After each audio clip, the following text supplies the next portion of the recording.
బాధ్యత లేని మంత్రిని బర్తరఫ్ చేయాల్సిందే. ఒకటి కాదు, రెండు కాదు, రాష్ట్ర వ్యాప్తంగా దేవాలయాలపై 16 నెలల్లో 25కు పైగా దాడులు జరిగాయి.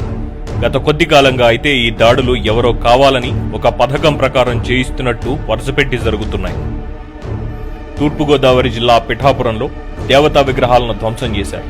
నెల్లూరు జిల్లా బోగోలు మండలం కొండబిట్రగుంట శ్రీ ప్రసన్న వెంకటేశ్వర స్వామి ఆలయ ప్రాంగణంలో కోట్లాది హిందువులకు పరమ పవిత్ర దివ్యక్షేత్రమైన అంతర్వేదిలోని స్వామివార్ల దివ్యరథాలు దగ్ధమయ్యాయి.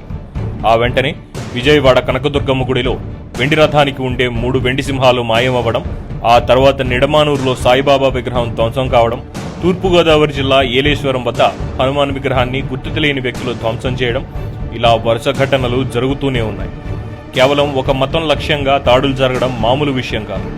ప్రభుత్వానికి వ్యతిరేకంగా ఎవరైనా సోషల్ మీడియాలో ఒక పోస్టు పెడితే ఏకంగా సిఐడిని రంగంలో దించే ప్రభుత్వం దేవాలయాలపై ఇన్ని దాడులు జరుగుతున్నా ఒక్క నేరస్తుడిని అరెస్టు చేయకపోవడంపై ప్రజల్లో ఎన్నో అనుమానాలు తలెత్తాయి. అవన్నీ నిజమే అన్నట్టుగా వైసీపీ మంత్రి కొడాలి నాని ప్రజల నమ్మకాల గురించి, హిందూ దేవుళ్ల గురించి వ్యంగ్యంగా వెటకారంగా మాట్లాడారు. ఆంజనేయ స్వామి చెయ్యకపోతే ఆంజనేయ స్వామికి పోయేదేమీ లేదు, బొమ్మదే.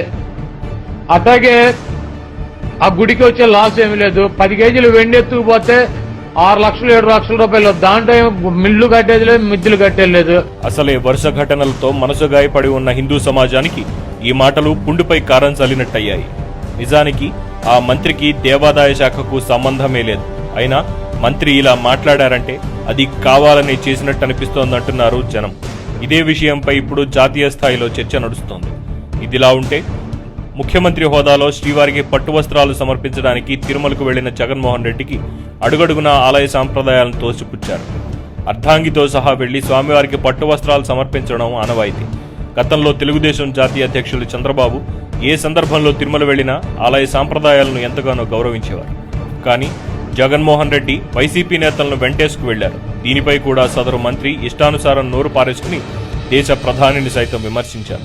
ముందు మోడీ గారిని వెళ్ళి మళ్ళీ రామాలయంలో ఒకసారి సతీ సమేతంగా కనపడి భూమి పూజ చేసిన చోట ఇదిగో సతీ సమేతంగా శివపార్వతులాగా వెంకటేశ్వర స్వామి పద్మావతి గారి లాగా మోడీ గారు ఎలా చేస్తున్నారో అలా చేయమని చెప్పి దేశానికి ఆదర్శంగా ఉండమని చెప్తే బాగుంటుంది. అలాగే డిక్లరేషన్ వ్యవహారం. అన్యమతస్థులు తిరుమల వచ్చినప్పుడు తనకు ఆ స్వామిపై నమ్మకం ఉందని వ్రాసివ్వడం అనాదిగా దేవాలయ ఆచారం. దీనిపై కూడా అది ఎవరు పెట్టారు, ఎప్పుడు పెట్టారు అంటూ ఇదే మంత్రి విత్తవాదం చేశారు. గుడికో మసీదుకో లేకపోతే చర్చికో వెళ్లేటప్పుడు లేనటువంటి ఈ సంతకం ఈ వెంకటేశ్వర స్వామి దేవస్థానంలో ఎందుకు పెట్టారు? దాని మీద చర్చ జరగాలి, అవసరమైతే దాన్ని తీసేయాలని చెప్పి నేను కోరుతున్నాను. ఎవరు పెట్టారు అది డిక్లరేషన్? ఎందుకు పెట్టారు? ఎవరితో అడిగి పెట్టారు? ఇతర మంత్రులు కూడా జగన్మోహన్ రెడ్డి డిక్లరేషన్ పెట్టనవసరం లేదని అహంకారపూర్వకంగా మాట్లాడారు. ఇది ఆ దేవదేవుడిని అవమానించడమే అని అంటున్నారు వెంకన్న భక్తులు. ఎంతమంది ఎన్ని ఆందోళనలు చేసినా చివరికి డిక్లరేషన్ పెట్టకుండానే తిరుమలకు వెళ్లారు జగన్మోహన్ రెడ్డి. మాజీ రాష్ట్రపతి అబ్దుల్ కలాం సైతం డిక్లరేషన్ తెప్పించుకుని సంతకం చేశారని, ఇతరుల మాటలు గౌరవించడం, అలాంటి వాళ్లను చూసి నేర్చుకోవాలని 10వ తరగతి ఫెయిల్ అయిన ఓ వ్యక్తి హిందూ శాస్త్రాలను అవహేళన చేయడం, కోట్లాది మంది వెంకటేశ్వరుని భక్తుల మనోభావాలను, నమ్మకాలను పరిహసించడం ఏమిటని ప్రజలు బహిరంగంగానే అంటున్నారు.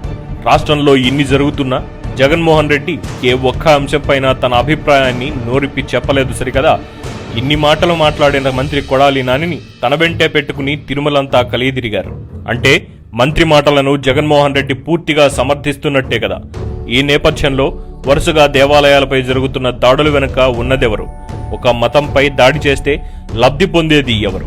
ప్రజలు తెలుసుకోవాలనుకుంటున్నారు. అందుకే సత్వరం ఈ దాడులపై సిబిఐ విచారణ జరిపించాలి. ఒక మతాన్ని రెచ్చగొట్టే వ్యాఖ్యలు చేసినందుకు మంత్రి కొడాలి నానితో వెంటనే రాజీనామా చేయించాలి.